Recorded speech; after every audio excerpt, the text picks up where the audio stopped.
शर्मा को supreme court ने कड़ी फटकार लगाई है। कोर्ट ने कहा कि देश भर में अशांति फैल गई है। देश में जो कुछ भी हो रहा है उसकी जिम्मेदारी नुपुर की ही है। उन्होंने अपने बयान से देश की सुरक्षा के लिए खतरा पैदा किया है। कोर्ट ने उन्हें टीवी पर आकर देश से माफी मांगने को कहा है। सुनवाई के दौरान कोर्ट ने उदयपुर हत्याकांड का जिक्र भी किया। कोर्ट ने कहा कि नुपुर ने अपनी बदजुबानी के साथ गैर जिम्मेदाराना बातें कहीं, बिना ये सोचे कि इसका अंजाम क्या होगा। 2 जजों की बेंच ने कहा कि नुपुर ने टेलीविजन पर धन विशेष के खिलाफ उकसाने वाली टिप्पणी की। उन्होंने इस पर शर्तों के साथ ही माफी मांगी, वो भी तब जब लोगों का गुस्सा भड़क चुका था। ये उनकी जिद और घमंड को दिखाता है।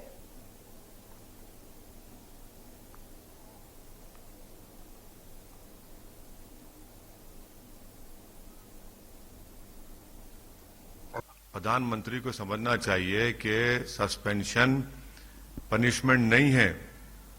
हम प्रधानमंत्री से अपील कर रहे हैं कि आप सिर्फ नुपुर शर्मा के प्रधानमंत्री नहीं हैं, आप देश की 133 करोड़ जनता के प्रधानमंत्री है, जिसमें 20 करोड़ के करीब मुसलमान भी हैं। तो इसीलिए हम देश के प्रधानमंत्री से ये फिर से हमारा डिमांड करते हैं कि वो नुपुर शर्मा को अरेस्ट करवाएं और उन पर जो आईपीसी सीआरपीसी का सेक्शन लगता है उसके मुताबिक कार्रवाई करें। कब तक बचाएंगी भाजपा? भाजपा बचा रही है नुपुर शर्मा को। राजस्थान के उदयपुर में जो घटना हुई वो निंदनीय है। इसको किसी तौर पर भी सही करार नहीं दिया जा सकता। इससे मुसलमानों का सर शर्म से झुक गया है। ये पैगंबर इस्लाम के अनुयायी नहीं है, ये इस्लाम के फॉलोअर नहीं है। इस्लाम की तालीमात जंग व जिदाल और कत्ल क़िताल को रोकती है, मना करती है। पैगंबर इस्लाम ने कभी भी तशद्दुद का जवाब तशद्दुद से नहीं दिया। हमेशा उन्होंने लोगों को माफ किया।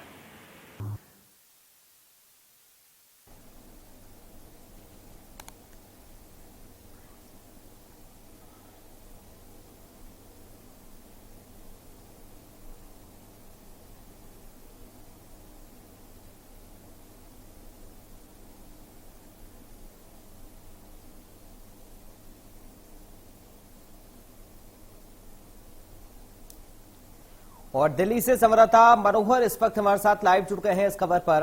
मनोहर, क्या कुछ कहा सुप्रीम कोर्ट ने नुपुर शर्मा को लेकर, क्योंकि अब इस पर लगातार रिएक्शंस लोगों के सामने आ रहे हैं। असदुद्दीन ओवैसी को हम सुन रहे थे, मौलाना को हम सुन रहे थे। नुपुर शर्मा टीवी पर आकर माफी मांगे, ये कोर्ट ने कहा है। और क्या कुछ विस्तार से इस खबर पर जानकारी है मनोहर?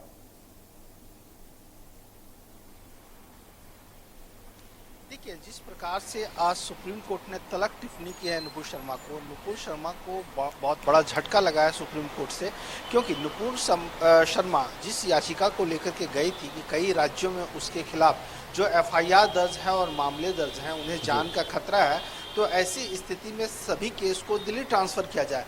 लेकिन सुप्रीम कोर्ट के जो जज हैं जस्टिस सूर्यकांत, उन्होंने कहा कि देश में जो माहौल बिगड़ा है, जो देश में जो आग लगाई है, ये नुपुर शर्मा की ही देन है। इसके लिए नुपुर शर्मा ही जिम्मेवार है। जहां तक उदयपुर की घटना की बात है, कन्हैया लाल की हत्या जिस प्रकार से हुई है, उसमें भी उन्होंने टिप्पणी की है कि महिला ही जिम्मेवार है। कहने का मतलब है कि इस नुपुर शर्मा को उन्होंने कहा है कि आप एक वकील हैं और इस तरह का बयान देती हैं। इतना ही नहीं, उन्होंने ये भी कहा कि आप जिस प्रकार से बयान दिए हैं, जिससे पूरे देश में जो है सो आग फैल गई है, और इसके लिए आप ही इसके लिए जिम्मेवार हैं। साथ ही उन्होंने कहा कि सत्ता की ताकत आपके सिर चढ़ करके बोल रहा है। कहने का मतलब है कि सिर्फ इन्हीं के लिए ही नहीं, तमाम जो राजनीतिक पार्टियां हैं उनके लिए भी एक टिप्पणी है कि अगर सत्ता आपकी हो, चाहे राज्य सरकार की हो या केंद्र सरकार की हो, तो उसकी सत्ता की जो ताकत है उसके दिमाग में आपकी नुमाइश नहीं होनी चाहिए। कहने का मतलब आप किसी भी समुदाय के लिए या किसी उस तरह का भड़काऊ बयान नहीं दे सकते हैं। साथ ही साथ सुप्रीम कोर्ट ने यह भी कहा कि जिस प्रकार से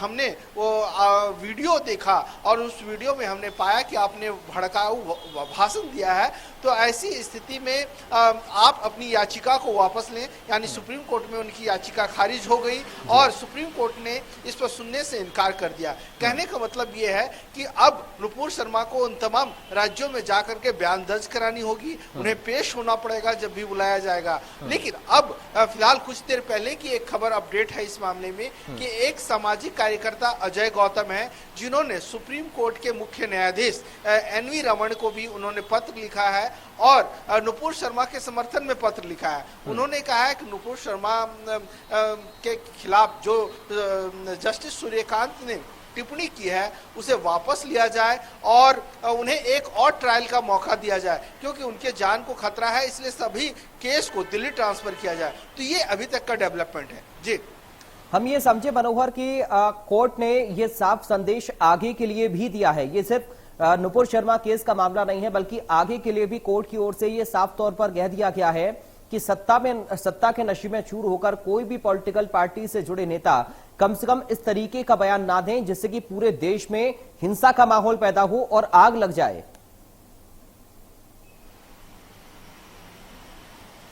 ये बिल्कुल आपने सही कहा, क्योंकि उस बयान के बाद जिस प्रकार से हमने देखा कि कानपुर का मामला हो, चाहे रांची का मामला हो या देश के अलग अलग हिस्सों का मामला हो, इसका जिक्र भी किया गया और कहा गया कि इसकी वजह से देश में जो है सो आज जो हालात हैं, जिस प्रकार से लोगों में गुस्सा है और जो आग लगाई गई है, इसके लिए जिम्मेवार जो है सो नुपुर शर्मा है। इन्होंने जो बयान दिया पैगंबर मोहम्मद को लेकर के, उसे लेकर के लोगों में गुस्सा है और उसी का नतीजा अभी देखने को मिल रहा है, चाहे उदयपुर का मामला ही क्यों ना हो। तो ऐसी स्थिति में अब ये कहा जा सकता है कि नुपुर शर्मा के लिए मुश्किलें बढ़ गई है और वो कभी भी गिरफ्तार हो सकती है। जी मनोहर, एक चीज और है, अब पॉलिटिकल रिएक्शंस भी लगातार विरोधियों के सामने आ रहे हैं बीजेपी के। अभी ओवैसी को भी हम सुन रहे थे, अब मुस्लिम स्कॉलर्स के बयान भी लगातार सामने आ रहे हैं। क्या बीजेपी के किसी नेता की ओर से कोई रिएक्शन अभी सुप्रीम कोर्ट के इस बात पर सामने आया है मनोहर?